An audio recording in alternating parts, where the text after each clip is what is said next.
Hello friends, कैसे हैं आप सब। मैं आपका फिर से स्वागत करती हूँ अपने चैनल लॉ नोट्स अकेडमी में। मैं हूँ रश्मि वोरा। मुझे ये बताइए कि साक्ष्य यानी कि एविडेंस की identification by witness, the identification of the evidence by witness, who does this, why it is necessary to do. मतलब साक्ष्य की पहचान साक्षी के द्वारा कौन करता है और क्यों करवाई जाती है। मैं आपको बताती हूँ। इंडियन एविडेंस एक्ट 1872 के अंदर यानी कि भारतीय साक्ष्य अधिनियम 1872 के अंदर धारा 9 में इसका प्रावधान दिया गया है। Means the section 9 of the Indian evidence act says that कि साक्ष्य यानी कि एविडेंस की पहचान करनी साक्षी के द्वारा इसलिए जरूरी होती है, द आइडेंटिफिकेशन परेड, क्योंकि ताकि इससे कोर्ट यह पता लगा सके कि ये जो विटनेस, जो साक्षी जो कोर्ट के अंदर एविडेंस दे रहा है, उसको कितनी, उसकी याददाश्त कितनी तेज है, वो सही बता रहा है, सच बता रहा है या गलत बता रहा है। क्योंकि कोर्ट के अंदर जो भी एविडेंसेस दिए जाते हैं, जो भी साक्ष्य दिए जाते हैं, वो कोर्ट को यह देखना होता है कि वो whether they are relevant with the fact in issue और नॉट रेलिवेंट, मतलब वो तथ्यों के साथ में जुड़े हुए हैं कि नहीं है, उनका कोई प्रासंगिक तथ्य है या नहीं है, ठीक है, जुड़ाव है कि नहीं है, उस ट्रांजैक्शन के साथ जुड़े हैं या नहीं है। इसलिए सेक्शन 7 और 8 जो हैं इंडियन एविडेंस एक्ट के, वो ये बोलते हैं उनका जो है उनका रिलेशन कुछ हद तक होता है, वो डायरेक्टली जुड़े हुए नहीं होते तथ्यों के साथ में, क्योंकि उसमें मोटिव, प्रिपरेशन और कंडक्ट देखा जाता है, ठीक है, वो चीज़ें तो देखी जाती हैं, लेकिन वो डायरेक्टली जुड़े हुए नहीं होते, वो नॉर्मल फैक्ट्स होते हैं, रेलिवेंट फैक्ट्स होते हैं। लेकिन कुछ फैक्ट्स जो कि डायरेक्टली जुड़े नहीं होते, which are not directly connected with the fact in issue और relevant fact, even then they are necessary to explain.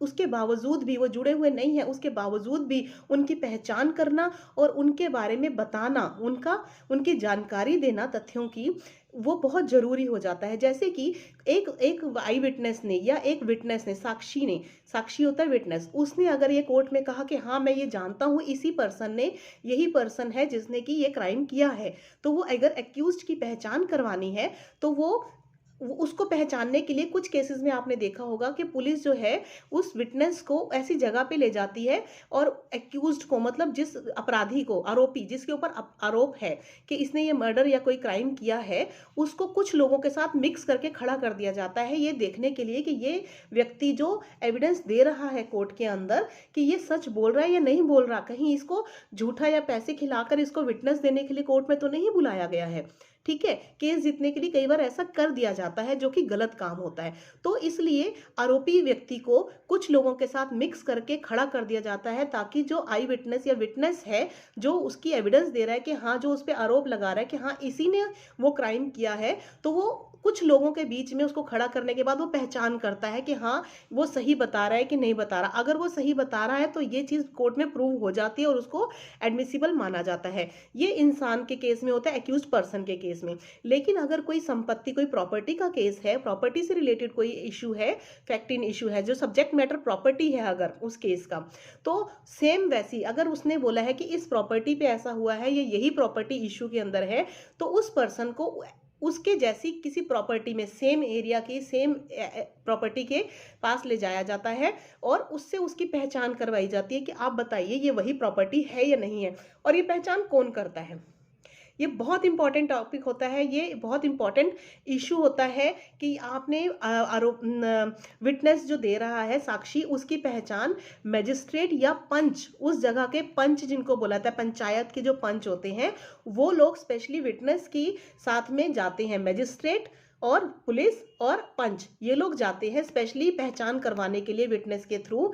आप बताइए कि हाँ ये आप सच बोल रहे हैं, झूठ बोल रहे हैं, इससे इसी बात का, उसकी सच्चाई का पता चलता है कि विटनेस सच बोल रहा है या झूठ बोल रहा है। That is why it is important that the identification parade is necessary for the proven और admissibility in the case where witness is giving evidence, ठीक है। इसीलिए एविडेंस, जो विटनेस जो है एविडेंस अगर कोर्ट में दे रहा है, वो किसी व्यक्ति को लेके है या प्रॉपर्टी को लेके है, तो ये एक इंपॉर्टेंट रेलिवेंट फैक्ट माना जाता है। ये कनेक्टेड नहीं है, लेकिन उसकी ये एक बहुत इसमें क्या होता है कि इसमें कोर्ट का एडमिनिस्ट्रेशन ऑफ जस्टिस देखा जाता है। कोर्ट ये देखता है कि आरोपी को तो सजा मिले, लेकिन निर्दोष व्यक्ति को के साथ अन्याय नहीं होना चाहिए। ये इसका मेन बेसिक पर्पस है टेस्ट करने का। विटनेस की टेस्टिंग का ये मेन पर्पस यही होता है कि एक्यूज्ड पर्सन को, जिसको वो कह रहा है कि हाँ इसने ही आरोप किया है, क्राइम किया है, आरोप ऐसा आरोपी यही है, तो उसकी पहचान इसी तरह से की जाती है। मैजिस्ट्रेट करते हैं या पंच करते हैं। आई होप आपको समझ में आ गया होगा। ये सेक्शन 9 इंडियन एविडेंस एक्ट 1872 में दिया गया है। Thank you so much. Have a nice day. पसंद आया हो तो लाइक जरूर कीजिए।